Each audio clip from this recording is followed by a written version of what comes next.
शिवडी मतदारसंघातून जे आहे विद्यमान आमदार जे आहेत अजय चौधरी यांचं पुन्हा नाव ठाकरे गटाकडून जे आहे घोषित करण्यात आलं। त्यामुळे जे लालबागमधील किंवा शिवडी मतदारसंघातील जे शिवसैनिक असतील यांच्यामध्ये कुठेतरी नाराजी पाहायला मिळाली। खरं तर जे शिवसैनिक आहेत यांची अशी मागणी आहे की सुधीर साळवी यांना देखील उमेदवारी द्यावी किंवा त्यांनाही एकदा संधी द्यावी अशी त्यांची देखील मागणी आहे। थेट त्यांच्याशी जाणून घ्या। सर, काय सांगाल, नक्की काय मागणी तुमची? जे अजय चौधरी यांचं जे नाव घोषित करण्यात आलं नक्की काय तुमचं म्हणणं आहे? तुम्ही मोठ्या प्रमाणात जे लालबाग परिसरात तुम्ही जमलेले आहात, काय सांगाल? आता शिवडीकरांचं एकच मत होतं की जो साहेबांनी निर्णय दिला की ते एकनिष्ठ आहेत म्हणून त्यांना ते पद झालं आमदारकीचं। एकनिष्ठ भाऊ नाही आहेत का, हा माझा मातोश्रीला पण सवाल आहे की एकनिष्ठ भाऊ नाही आहेत का?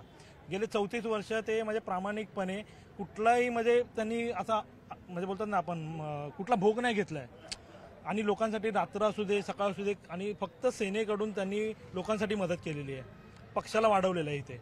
आणि आता एकनिष्ठ म्हणून ते आहेत जे की ते आमदार आहेत। आमदार एकनिष्ठच असतो, जोपर्यंत त्याला सीट असते तोपर्यंत तो एकनिष्ठ असतो। सीट काढून घेतली की सगळे जमा होतात म्हणजे आमच्या भाषेमध्ये, आणि एकनिष्ठ बोलतायत हे। त्यांना जर सीट दिली नसती किंवा तेव्हा ते गेले असते शिंदे गटामध्ये तर लालबागमधल्याने असं दाखवलं असतं, उभं पण केलं नसतं। मग त्या भीतीने ते थांबलेत आणि त्याच भीतीने ते थांबलेत फक्त। आणि आता ते सांगतात की एकनिष्ठ आहे म्हणून।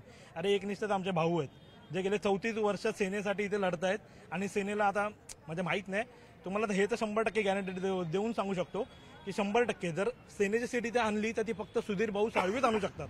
बाकी कोणाचा दमच नाहीये, ताकद पण नाही आणि दम पण नाहीये। आणि त्याचं जर तुम्हाला उदाहरण पाहिजे असेल तर तुम्हाला 23 तारखेला समजणार आहे। भाऊ जर आम्हाला बोलले स्वतःहून की तुम्ही वोटिंग करा तर आम्हाला तर वाटत नाही आम्ही वोटिंग करू, कारण की आम्हाला नेताच नाही पटत आहे। थोपवलेला नेता आहे आमच्यावरती आणि आम्हाला थोपवलेला नेता अजिबात नको आहे, लादलेला आहे। जो उमेदवार ठाकरे गटाकडून दिलेला आहे किंवा जे शिवसेनेकडून दिलेला आहे या संदर्भात तुम्ही आधी चर्चा केली होती का, कोणाशी काही बातचीत केली होती का? आम्ही सामान्य शिवसैनिक आहोत असं बोललात तर सामान्य नागरिक आहोत आणि नागरिकांचा आवाज आहे। शिवडी विधानसभेत तुम्ही कुठेही जा आणि कुठेही विचारा तुम्हाला हेच मिळणार की फक्त आम्हाला सुधीरभाऊ साळवीच हवेत, बाकी आम्हाला आमच्यावर कोणी लादू नका। आणि जर लादलात तर त्याचे परिणाम तुम्हाला 23 तारखेला दिसतील। मी एक शिवसैनिक आहे, माझे वडील शिवसैनिक होते, शिवसेनेसाठी काम केलेलं आहे, पण तरी पण ही गोष्ट शिवसैनिक म्हणून मी तुम्हाला सांगतोय की तुम्हाला ह्याचा पश्चाताप 23 तारखेला होईल आणि तो तुम्हाला भोगावा लागेल। जर भोगायचा नसेल तर तुम्हाला आता निर्णय बदलायला अजून पण 3-4 दिवस आहेत, तो निर्णय तुम्ही बदलू शकता।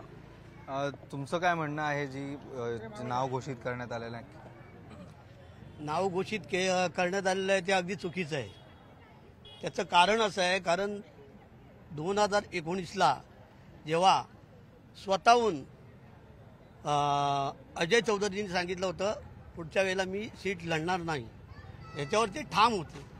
त्याबद्दल आमच्या सुधीर साळवींनी काय म्हणाले, चला ठीक आहे आता जर नाही देता येत ना तर आपण पुढचा टर्म आपण घेऊ।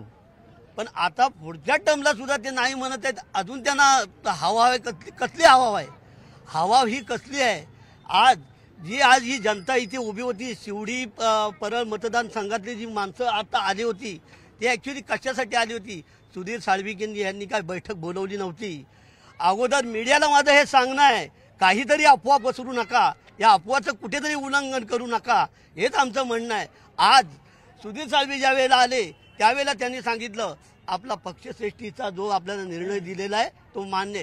हा सुधीर साळवी जर त्याच्या एवढा अंतर्भावना त्याच्या आतमध्ये चांगल्या आहेत, मग त्यांनी पक्षश्रेष्ठीने विचार करायला पाहिजे होता की आपला हा आमदार कोण द्यायला पाहिजे हे त्यांनी। आता तुम्ही 4 दिवस लावलीत, कशा करता लावलीत? जर तुम्हाला द्यायचं होतं की नाही मग तुम्ही पहिला दिवस गेला, दुसरा दिवस गेला, दुसऱ्या दिवशी तरी द्यायला होतं।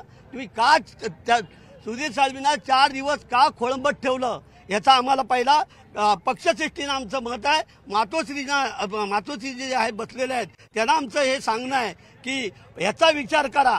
आणि पक्षश्रेष्ठींना हे सुद्धा सांगणं आहे, त्यांना सुद्धा चुकीची माहिती गेली असणार की सुधीर साळवी यांनी आमची बैठक बोलवली होती। बैठक त्यांनी बोलवली नाही। शिवसैनिक शिवडी विभागातले जेवढे होते ते प्रेमादिष्ट जे सुधीर भाऊंच्या प्रेमाखातीर जे आत्तापर्यंत आहेत, सुधीर भाऊ जे बोलतात ते करतात आणि ते करून पण दाखवतात।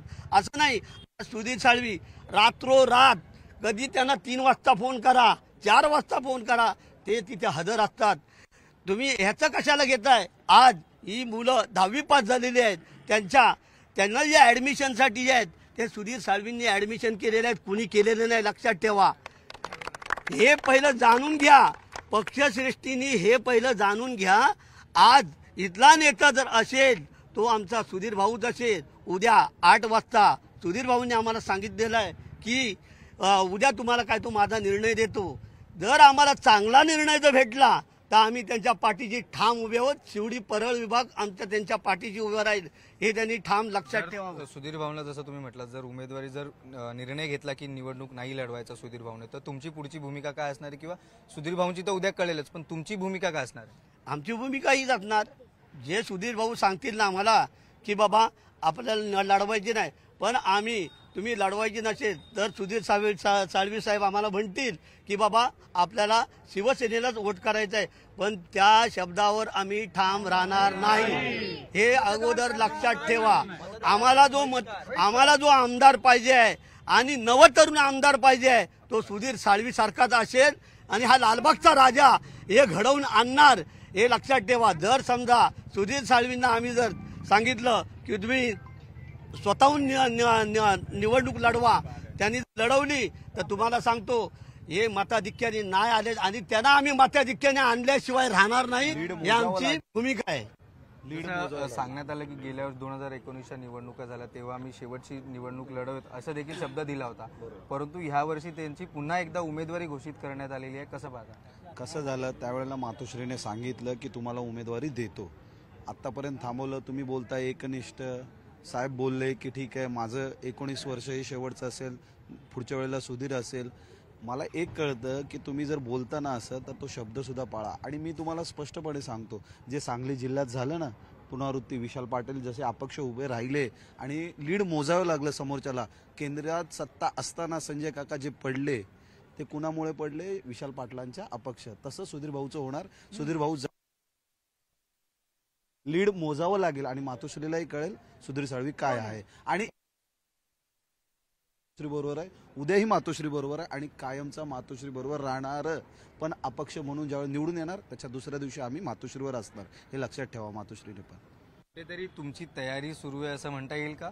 तयारी काय हो? मनाची तयारी कुठेतरी 24 तास आम्ही सुधीर साळवीशी बांधील आहोत, संघटनेशी बांधील आहोत. अहोरात्र कधीही फोन करा.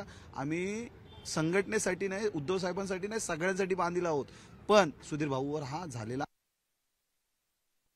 बोललो तुम्ही खूप म्हणजे खूप थांबवलं. प्रत्येक वेळेला तुम्ही त्यांना समजून काढताय का? सुधीर साळवी दुसरं कोण नाही समजून काढायला का? ते समजू शकत नव्हते? एकनिष्ठ राहिले तुम्ही बोलता ना, राहू द्या ना. आम्ही कुठे नाही बोलतोय सुधीर साळवी एकनिष्ठ नाहीये. कोण बोलतो सुधीर साळवी? अहो खूप ऑफर आले असतील हो त्या माणसाला, पण खूप प्रामाणिक राहिला. जर त्याच्यावर हा अन्याय झाला ना तर मी तुम्हाला सांगतो सांगली जिल्ह्याची पुनरावृत्ती होणार आणि 100% झाली पाहिजे. एकतर कळेल ना आम्ही पाण्यात आहे की ते घोड्यात आहेत, काही ते तर कळेल कोण कशात आहेत. कारण सुधीर साळवीवर हा झालेला अन्याय आहे, मी एवढं सांगेन. कारण दिवस रात्र तो माणूस झटतो पक्षासाठी. हे दक्षिण मुंबईची जी सीट आहे ना खासदारकीची, ते त्या माणसामुळे आली, हे लक्षात ठेवा. नाहीतर मी तुम्हाला सांगतो मंगलप्रभात लोढांनी एवढं चांगलं केलेलं ना की बोलायचं काम नाही. माणसं सुधीर भाऊला, संघटनेला मानणारी आजही माणसं आहेत. पण जर तुम्ही असं केलं सुधीर साळवींना तर तुम्हाला 100% भोगावं लागेल. हा शब्द आहे आपला की तुम्हाला 100% भोगावं लागेल. तर हे होते शिवसैनिक जे आहे शिवडी मतदारसंघातील नक्कील यांची अपक्ष लढवण्याची देखील कुठेतरी पाहायला मिळतात आणि खरं तर जे आहेत शिवसैनिक मोठ्या प्रमाणात आक्रमक झालेले पाहायला मिळतात. व्हिडिओ जर्नलिस्ट उमेशसह श्रीकृष्ण औटी, न्यूज 18 लोकमत, मुंबई.